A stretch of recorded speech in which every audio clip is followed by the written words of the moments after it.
In summer of 2022, a story had been leaked surrounding some drama around VidCon. It involved convincing a larger content creator named Electric Blake to take a commentary e-girl on an insane cross-country road trip all the way to LA, while adding more and more expenses to it, which caused the person involved to sink further into debt, spending over $6,000 on this trip. The interesting part, however, is that allegedly this wasn't even the first time this had happened. It was the same girl, but she did it to a different guy. This story would push the name of fairly small commentator NeonCaffeine, aka Mango, who since early 2020 had been making face cam commentary videos, and over time would grow connections in the community. The Electric Blake situation, however, is just the tip of a massive iceberg of handling false pedophile allegations, false sexual assault allegations, and continuously supporting people who have slandered and destroyed reputations undeservingly. This person, through all of this, has skated through while avoiding major backlash. Every example shown in this video are the most blatant and open instances possible. It's unknown how many times Mango's actually pulled stunts like this privately, but there are enough public instances to warrant a video.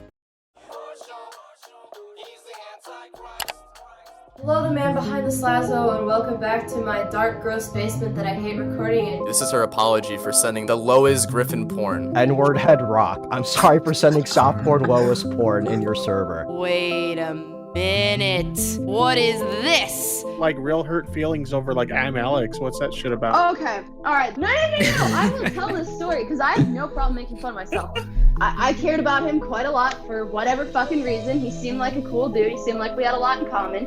However, he reminded me of somebody who really fucked me up. Had been shit-talking me for months in group chats with other YouTubers, all while pretending everything was fine with me. So yeah, it pissed me off, and I went and I cried in the woods, and there's this video of me with a turtle, and it's actually pretty funny, and I call me a simp, call me whatever. I think it's fucking funny. I joke about it in my videos, I joke about it in my tweets. But that's not the allegation I'm talking about, not just this one. I'm talking about the Smeef shit, because we argued about this a couple months ago. Yeah, so it was super dishonest. No, I understand like why, like looking at the documents. So some of the stuff that's happened with Smeef and Teddy and other people was at a convention in a hotel room that I was in, like witnessing this. Yeah, okay, that's not proof.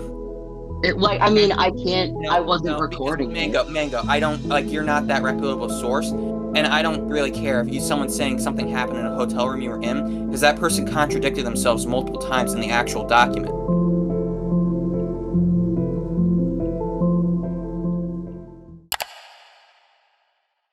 Mango is a 24-year-old content creator, originally starting out making face cam commentary videos, and over time they were able to network with a few notable creators in the community, such as Tipster, Ellis Mark, Bo Blacks, Augie RFC, and Nicholas Diorio. We also can't forget Mr. Beast! No, actually, Mr. Beast. According to them, they were friends at some point. However, this is hotly contested. Their videos are... Good morning, Piss Nation. They're alright, I guess. They've ran through most of the cartoon community, dating Just Jargon and Just Stop. They had to play on words there. But really, we're here to take a look at some of the situations they've been involved in and take a closer look.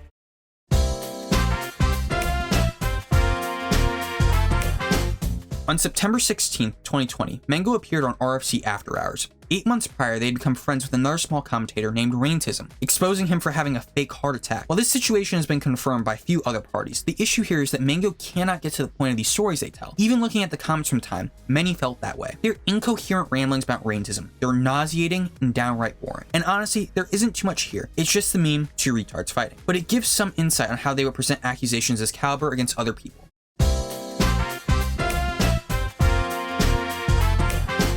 Let's talk about VidCon. VidCon is an annual convention for content creators and fans, hosted every year in Anaheim, California, usually around late June. It's also where members of the commentary community go and kind of do their own little thing outside the convention. During summer of 2022, Mango met a content creator named Electric Blake, a TikToker most known for making tool review videos. Blake discovered Mango and his recommendations. He would later join their Discord server and eventually become good friends. As time passed, it seemed that Blake would develop a certain crush or feelings for Mango, and while it's actually confirmed as leaked DMs between Blake and Mango show Blake confessing his feelings. Eventually, Blake would ask Mango if they could take a road trip to VidCon. Initially hesitant, Mango would eventually agree, hyping up the potential trip to Blake, mentioning their connections to people such as Mr. Beast. Okay, maybe not Mr. Beast, but you get what I'm saying. Blake would also borrow close to $3,000 from his own brother, and Mango said they would help with expenses such as gas or food. But in reality, Mango had nearly no money to the point where Blake even paid $500 for a pet sitter. Cracks are already forming even before getting out on the road. An issue Blake would have to face is having to stop at particular restaurants due to Mango having a food allergy, which you can't help, so you can hardly blame them. However, these particular stops would add up pretty quickly. Mango would also ask Blake to purchase them a GoPro, saying that they would pay them back. Blake obliged, but Mango allegedly never paid him back. Quick update, we actually confirmed that the GoPro was paid for by Blake, but it just happened to be purchased on Mango's Amazon account. She just explains it in this really weird, goofy way.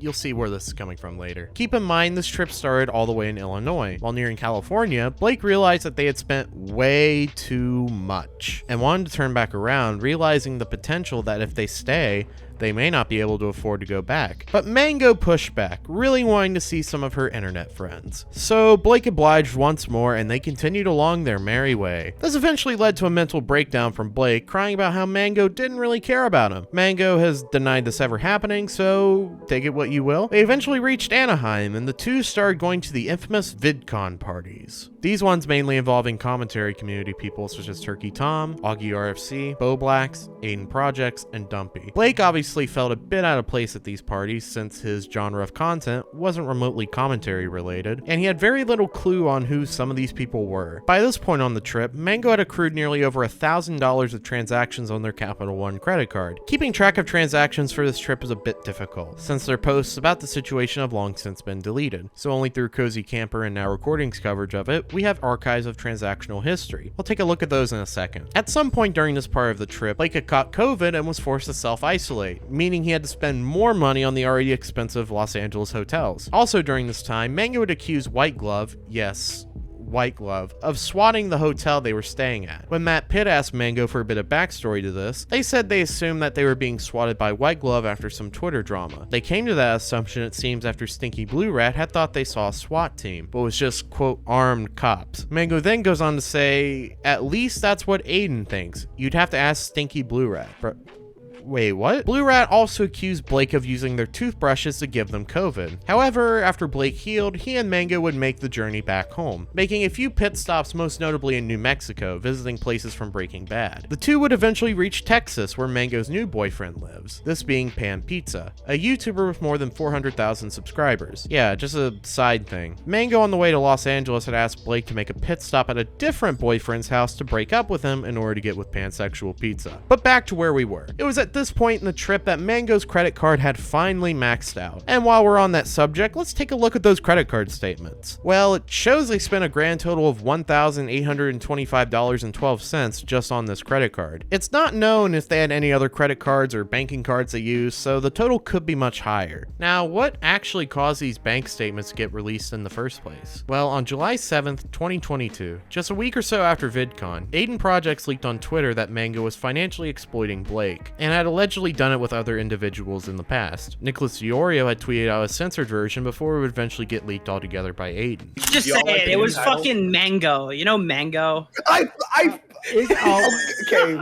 Yeah, Mango. Apparently this is Mango. This is what I've been told by like half the communities. We all pay a price for pussy. There's no question about that. Yeah, that's sometimes you pay a little too much. Dude, a big YouTuber just hit me up and said, because he obviously hasn't seen this or like what happened with Mango, because I tweeted you probably know one of the people involved, right? So they assumed that the person involved was Bo Blacks, and they had given a girl $6,000. DMs and text messages between Blake and Mango would also be leaked, and the text messages leaked were interesting. It seems that Mango was borrowing money from her new boyfriend, opening a line of credit with him that Mango wanted Blake to be responsible for paying, which is just absurd. On Discord, Blake claims he's $6,000 in debt and can't even afford to pay his rent for the month. Mango simply responds with, I told you, when my card runs out, I can't pay for shit. Almost like they put an entire trip on their credit card without any other source of money. Besides Blake, of course. Mango would respond on the same day, saying that between them and Blake, they'd only spent $4,000 on this trip. Oh, and they just have autism. Mango then goes on to state that the two are in a call sorting this out, and Blake is confused why Aidan was tweeting about it. But it's a bit contradictory since Blake had apparently asked Aidan to leak it. Ladies and gentlemen, I am going to expose Mango right now. No. The person that is calling them out or whatever. They'll get in a call with it. They'll convince this person to just like be quiet about it or whatever. And sometimes they'll speak on other people's behalf. They'll be like, oh, this person agrees with me. This person agrees with me. When in reality, they don't. While Mango is saying that he's very confused, he's very confused why Aidan is tweeting this, the guy is in my DMs actively thanking me for tweeting it. Mango then makes another tweet stating that the trip total was actually closer to $8,000, with $6,000 being from Blake and the other $2,000 being from Mango. At some point, at least from Cozy Camper's video, we can see that Mango had told Nicholas Diorio that they had maxed out their credit card, spending around $1,300. Mango also, now again he's communicating through other people, told Nicholas Diorio that he maxed out his own credit card, spending around $1,300. Which doesn't make much sense. When looking at the statements provided by Mango, it shows up until about July 8th that the total was about $1,489.49, as everything afterwards happens post-Augie stream, which means they lied about maxing out their credit cards at $1,300. Mango says the fact that 6K is a lie. Mango maxed out her own credit card, spending about $1,300 of it herself. So she's claiming right off the bat that she did contribute, otherwise was not known publicly. On top of that, apparently it's not even that guy's money that he spent. Apparently that guy spent his brother's money. Apparently Electric Blake last night had a conversation and they're both in like total agreement. And the only people who don't realize that are Aidan.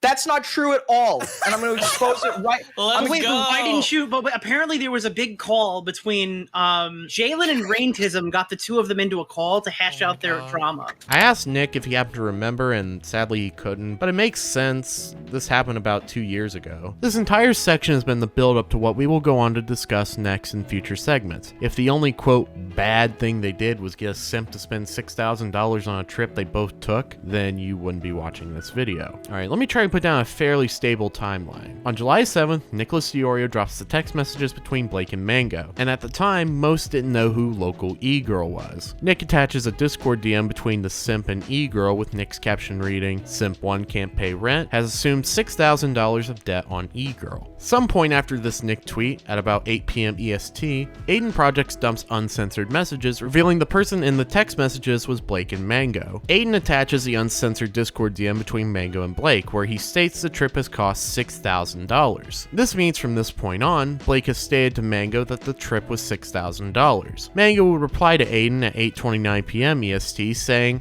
"I spent $1,600. Blake is mistaken. Please speak to him." Then Mango would make their own tweets about the situation about 8:30 to 8:31 PM EST, where they state they're on a call with Blake and there's been some confusion and Blake was confused why Aidan is tweeting. However, Aidan would later provide proof Blake asked Aidan to leak it. In a later reply to Harley TBS at 8:38 PM EST, where they asked when did Nick leak it, Mango says, "Probs an hour ago cause this all just happened, LMFAO. Blake and I just been chilling in a call this whole time." At about 8:40 PM, for the record, both Blake and I spent $4,000 on this trip. Blake and I just have autism. And this is where the timeline becomes muddy, due to the fact of we don't know what time these following tweets were posted. They tweeted, quote, "Trip in total has cost $8,000, saying he has already spent $6,000 and I've almost spent $2,000, and are PayPaling the other half." And my personal favorite, also, for the record, Blake was not trying to fuck me. We do group YouTube shit together. Keep that tweet in mind. On July 8th, Turkey Tom would make a humorous tweet making fun of the situation. Later that day, Augie RFC would host a show After Hours, and Mango was brought up, where Mango tells Nick in DMs she's maxed out her credit card with the amount being $1,300. They made a tweet at some point around July 6th to the 7th saying, quote, "I maxed out my credit card on vidcon because I'm epic as fuck, and now I'm stranded in Texas and blah blah blah." Then on July 9th, Optimus publishes a video, "He went broke over a vidcon E-Girl," talking about the situation. Blake would leave a comment basically saying, "You're missing a lot of facts. If you want all the details, my DMs are open." As you can tell, there's a bit of an inconsistency on how much Mango spent, claiming at first $1,600, then claiming Blake and I spent $4,000, then changing it to $6K, I spent about $2K, and then the next day tell Nicholas Diorio they maxed out their credit card at $1,300. Two possible answers to these discrepancies are either A, Mango is knowingly lying and throwing out different bullshit numbers, or the more likely answer B, Mango jumped the gun and tweeted out whatever amount her and Blake calculated during these late night calls, which continued to fluctuate, likely because they missed something or missed miscalculated. The trend of her jumping the gun before knowing everything is a trend that sadly has not gone away in her. For the record, both Blake and I spent 4K on the trip, so apparently it wasn't like 6K. She's saying it was 4K. And then says Blake and I have... between the both of them, right? Wait, so... So it was 8K Wait, altogether, but it's 4K. So for the record, no, this is both Blake and I spent... Wait, So it'd be 8K! So they both spent 4K.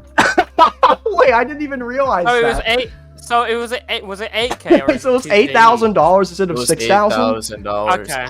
Fucking hell. How long is this fucking trip? Are they still on the trip? But yeah, it's a giant clusterfuck. Eventually, on July 8th, 2022, Commentary Jalen, had said that the two had settled everything and that Mango would be paying for their part of the trip. So, all good then, right? Just a life lesson on never relying purely on credit for a vacation.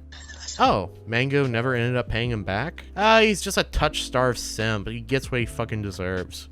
Oh, Mango appears to contradict and lie about Blake? Oh. On March 26, 2023, a small commentator named Cozy Camper published a video titled Neon Caffeine and Electric Blake, setting the record straight. And rewatching this video today, it's honestly not good. It has the tone of being heavily in Mango's favor instead of being fair to both sides. And what I mean by that is that Cozy Camper only asked for Mango's side of events with new evidence. Another point he says is that Blake lied about Mango not paying him back all the way when that can be contested. On the 20th, Blake tweeted, "For the record, Mango paid me $700 out of the $4,000 so far. It has been 4 months since the $700 was paid. I realize I will never get paid back ever. I think they're actually a terrible person. I'm going to move on from this. I give up on them." Editor me here. Mango also provided pictures of his bank statements, which showed the amount of money that he spent during the duration of the trip and afterwards when paying Blake back. And it adds up to way more than $700, so unless these are fake or being misrepresented to me, Blake was lying. Case closed. While there is a $720 transaction, which later in our conversation with Mango showed proof from PayPal that it was to Blake. For all we know, Blake could be lying, but either side hasn't presented enough evidence. More can be discovered about the video if you take a bit closer look at it. In the intro he uses from a Tom Dark video about Daft Pina that was uploaded on March 10th. Again, let me remind you, Cozy Camper's video was uploaded on March 26th, potentially hinting at the fact this video is rushed. We can't say definitively if this is true, but the timing is a bit strange, especially for the intro of the video. At VidCon 2022, there was apparently a negative experience at an Airbnb with Veronica, Sunny, and Mark. Braxton was there with his friends Neon Caffeine, Dumbsville, as well as Chris Pratt. In DMs many months. A lot of people that were just listed are fucking losers. Mostly just Neon Caffeine. She's a fucking nut job. If you know, you know. Taking a closer look at their Twitter, his last tweet is them posting the video and retweeting something from Mango, a reference to where they allege Blake took a video of a guy dying. I thought that was included in Cozy's video, but I didn't see it anymore, and I don't know exactly where the part is, but I just know that Blake recorded a dead guy, and that was one of the things Mango like, you tried to use as evidence, and apparently, I don't know this for sure, but I heard Mango was sending the footage around, so Mango had gotten a hold of it. But that's alleged. That's alleged. I mean, the guy was dead. Okay, thank you, Beavers. Being absolutely fair though, he doesn't seem to be super active anyways, just kind of sprouts here and there. It's just kind of strange the last tweet is from his Mango video, as they did upload prior to this on their channel and afterwards, but this video was the only one he decided to tweet about. It's probably a stretch, but something to keep in mind. He uploaded 3 more videos after this and dipped. Since then, he's been inactive on all platforms. He's previously made critical videos on people like Augie RFC and Nicholas Diorio. While some points in Cozy's video about Augie are dumb, and they chat about it later on, he seemed to change his stance on some things. Even if you 100% side with Mango in the Blake situation, Cozy Camper's video omits certain info and frames things in an objective context when they can be debated on constantly due to only seeing very skewed proof. If you were to ask Mango about Electric Blake, you will receive a flurry of claims. There's this guy named Electric Blake, and you'll see him in here later, who made false allegations about me. Ranging from him being a suicide baiter. And like suicide baited me? To being a sexual predator. Literally a sexual predator. That made inappropriate comments to a 17-year-old. Daft Pina manipulated Electric Blake into sexualizing a child in a Discord voice chat. To being an open and proud lolicon. Let's start with the suicide baiter / fake car accident claim. You'd have to be cripplingly retarded to think this is real, and that's not an exaggeration. Mango, in her infinite wisdom, posted the actual screenshots of the fake car accident, and it's very clearly Blake just making a joke that Mango took seriously, and now she's attempting to spin it as legitimate to make herself seem like a victim. Her defense for this is that it's a personal subject because her friend died in a car accident, which is retarded, and assuming that a joke like this is some weird personal dig is paranoid at best. The other claim of suicide baiting comes from Cozy Camper's video, wherein that you can kind of see where they're coming from with that claim. But I'll be honest, I don't think he was doing it for attention. The dude's just an idiot and wanted to test their loyalty. This is still a shitty thing for Blake to do nonetheless, and he definitely deserves criticism for doing this. But it's incredibly hard for me to legitimately care about it, and it's entirely irrelevant when it's already been hashed out and you agreed to pay the guy anyways. Another claim was that Blake had filmed the body of a dead man in some motel parking lot. Apparently, Mango allegedly got footage from it and sent it to some people. As according to Cozy Camper's description, he says, Doc on the radio confirmed the Blake took a video of a guy dying. Doc confirmed its existence when Cozy Camper himself tweeted out the supposed video and later deleted it. Mango had sent Cozy the video for him to look at and not publish, which is likely why I was taken down as Doc said. Man, are you telling me Blake recorded a guy dying from an overdose, Mango saved it on their phone, and they didn't want to send it, and now Cozy Camper just released it? Cozy Camper released it because Mango sent it to him. Wait, am I allowed to watch that on stream? He released it. No, he released it. Like he There's no shot. There's no shot. He literally just released it on Cozy Camper's thing. Way. Oh my gosh! Are you why? Insane? Are you insane? What the fuck? Oh my god! Why did Mango say that they had it saved on their phone and they want to send it? Dude, these people are crazy, bro. Like, why? Like, dude, why are you recording? Dude. Oh my I'm not god. I'm not linking that. This will literally get me banned. This is literally an insta ban. Mango DM'd me saying he asked for the vid and I gave it, but Mango did not tell him to post it. Oh my gosh, dude. Now, when it comes to this, I think it's kind of weird that Mango had this video saved the whole time and didn't bring it up at all until she had a problem with Blake.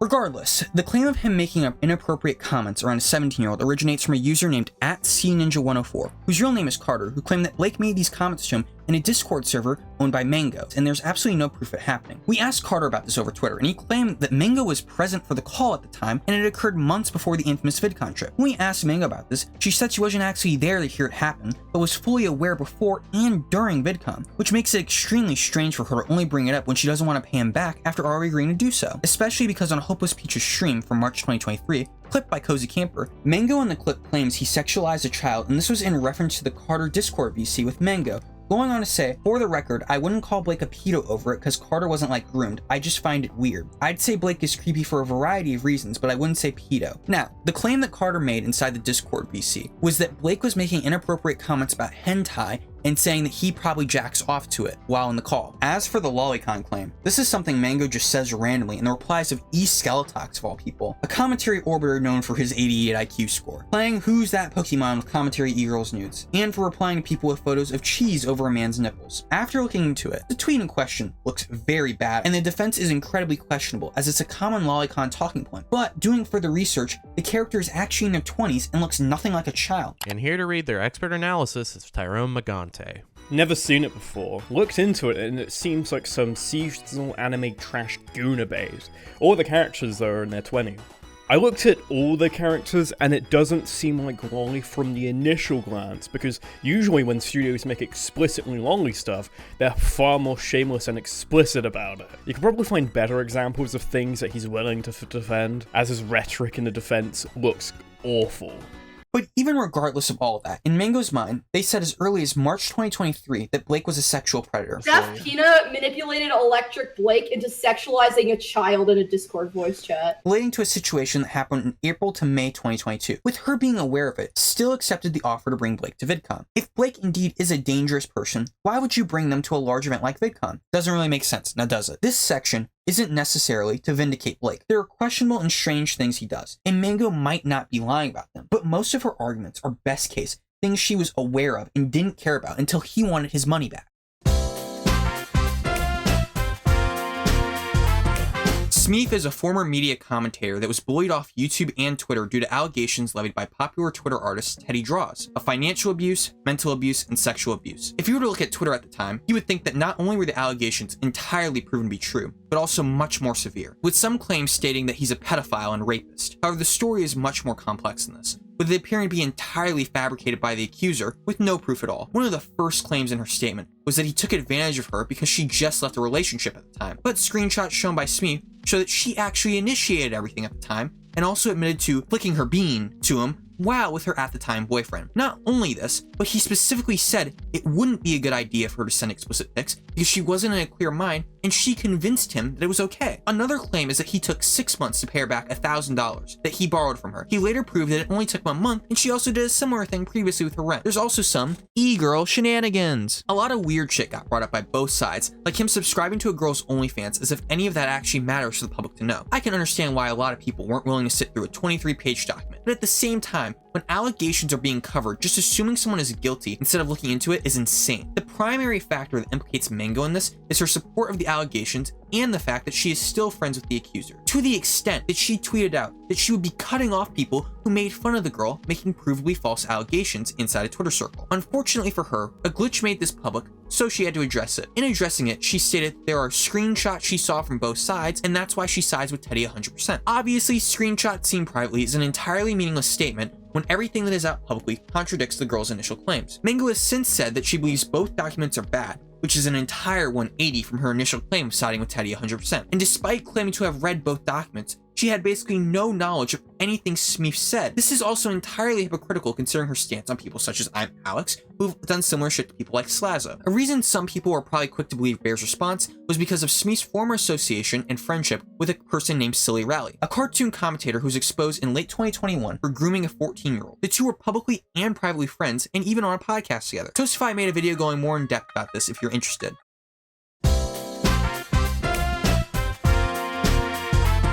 Before getting into the specifics on the document, I want to specify that Mango was specifically shouted out for helping complete and write parts of the document and assisting in the research and collection of evidence related to it. Not only that, but the only reason we have a detailed archive of it is that Mango shared it out publicly and sent it to Doc on the radio, who viewed it on stream. Mango DM'd me that she was a part of this, or they were a part of this, this like Google Doc or this Dropbox. To start out, this document gets schizophrenic. There were many random antics that happened throughout this document. But the worst problem is the fact that they just straight up openly dox their parents while accusing them of sexual abuse as a psychological profile onto themselves. I guess why did you include like your parents and like their doxes in the document? Why did you include that?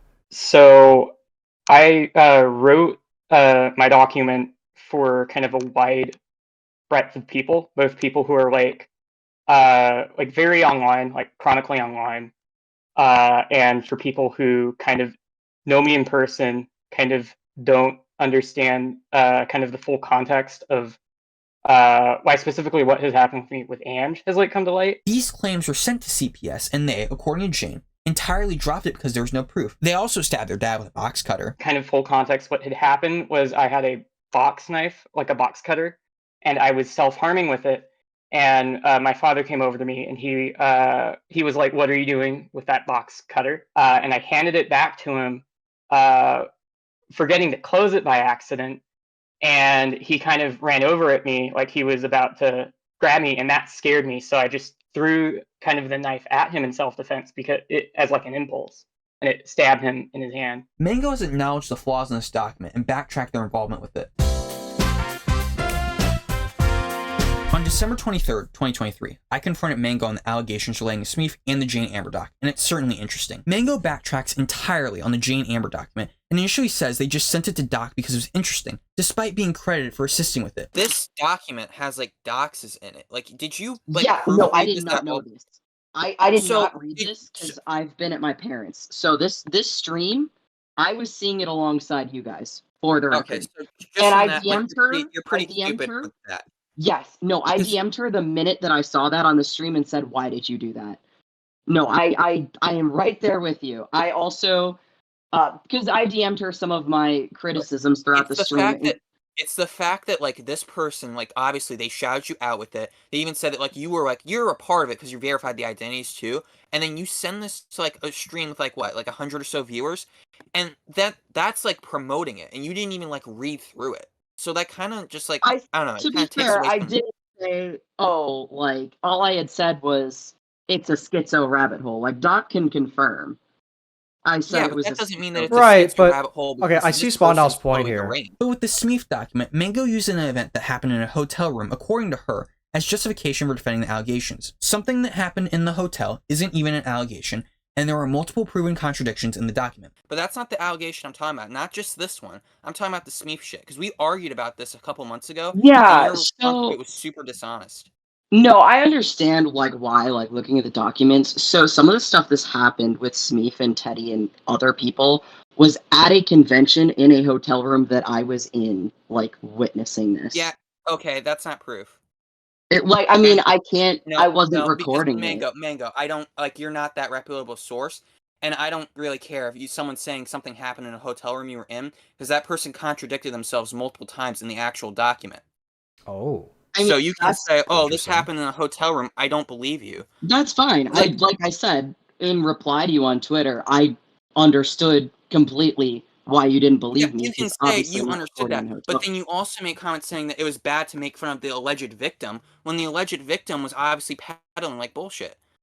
So it's not something where it's like, oh no, it's like, oh, I have this perspective, I can get by other people. You were actively dismissing people for having like the opposite opinion based on the actual evidence that was presented. No, that's yeah, you got a point there. Look, in a later confrontation in DMs, Mango tells us what the story is, and as it turns out, it's just him being aggressive to some random dude named Link, which has nothing to do with what Teddy said. Mango also jumps around constantly with the storytelling of the Electric Blake situation, and gives an incredibly charitable story towards herself of what went down, in the most retarded way, and a lot of it I did not push Mango on due to very vague knowledge of the situation at the time. Mango also never mentioned any of the claims of being a pedophile or lolicon like she previously did on Twitter, which makes me doubt those claims even more. Many of my points I made at the time about Mango jumping the gun on allegations and not taking the time to look through things, they said that from now on they will. Well, would you believe they made a false allegation again? This is one of the more recent events happening in April of 2024. Mango accused an 18-year-old of being a pedophile for talking sexually to a 14-year-old. The issue is, they weren't 18. They were 15 to 16 at the time, and the allegation was an entire nothing burger. The worst part is Mango entirely lied and said they didn't call an 18-year-old pedophile, but the tweet is archived. They have still never apologized for this. Also, at the same time, their retard dipshit friends, like Crying into Abyss, said they actually are still a pedophile, even though they were 15, because of an edgy joke they made privately. When Mango was confronted on this later, she brought up a new point that this Narpy person would share around cub porn, which is basically furry lolly, which actually seems to be pretty damaged. During this time in 2018, I didn't understand what cub art was and was under the impression that it was similar to normal not safe for work furry art because of how it had been normalized to me. Because of this, I would naively like cub art on Twitter and send it to friends who would also send it back to me. I would never send this art publicly, and it was only ever sent to friends that I would commonly share NSFW artwork with. Even in 2020, I found cub art to be humorous and would send cropped art of it to my friends just to make fun of it. And now, I found this art extremely disgusting, and I have not been involved with it since 2020. I do not condone cub art, and I just find it very disgusting. But Mango, the genius, decided not to bring that up and instead bring up false allegations, entirely muddying the waters. Ladies and gentlemen, we got him.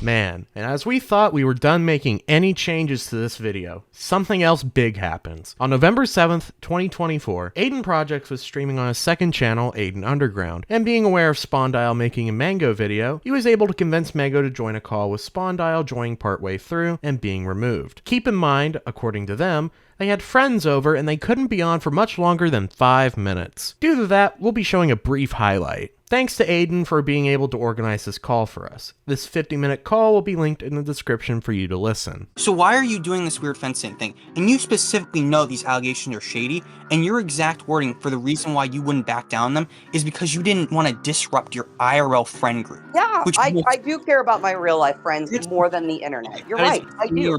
And I will admit that. Allegations of rape. These are allegations of rape. I don't care what your friend group is. You can't just stand by someone falsely being accused of being a rapist because you don't want to upset your friend group. That's insane. It's really not to people who don't do shit online all the time. You do shit online all the time. All these friends you definitely met online. Wait. If they knew who fucking Teddy is. No, I really haven't. Come on. Let's be 100% honest. I met these people because I used to date a person in this group, not on the internet. Yeah, Oxygen, the person who... Want to get into that? Sure. So, Oxygen is the person who made those claims towards Aidan, and I don't mind leaking it, that you were financially exploiting him too. Were you aware of that? Why would you? Well, fuck it. I mean, it's not like Mango doesn't hold on to blackmail people all the time. Like, why would you have a video of Blake filming a dead body, completely hold on to it, and then send it to someone when you want to film the guy? That's insane. It's in our text. It's what? It was in our text. He texted it to me. So you had it there, and you didn't say anything about it at all until you wanted to shit on him.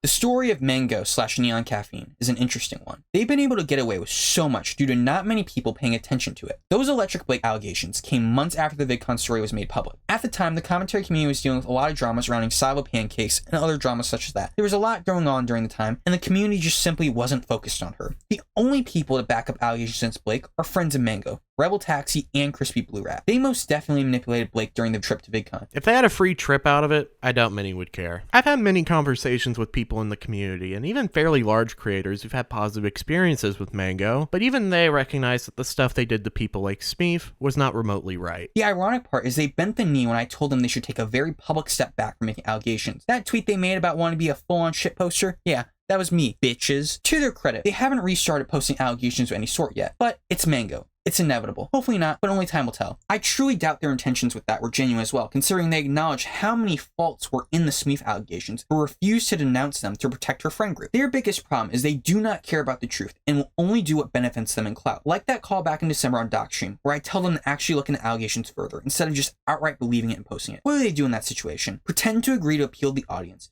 then ignore the valid criticism and continue doing the same thing in a more flagrant way. When they're confronted on something they know or find out is bullshit publicly, they backtrack or they just completely ignore it and stomp it in the ground. Will Mango ever reflect on her decisions and apologize to the people they've slandered as some of the most depraved things possible? No, of course not. Not even 20 minutes after this tweet, she starts talking about Aaron Green lore. You might be wondering what the Aaron Green lore is. Well, they've been accused of dating a minor. It's really hard for me to believe that you're being genuine when the public statements made take zero accountability and you're still looking to shit with allegations privately while saying the reason why you fucked up previous allegations is not taking the time to look at them. Will Mango ever address anything in this video in good faith? Of course not. But if I had to bet money they'll fuck up an allegation again, I probably would. Did you say the N-word? Because I heard Mango said the N-word in front of 4 black guys. What? Okay, I wasn't there for Mango saying N-word in front of 4 black guys. Who is Mango?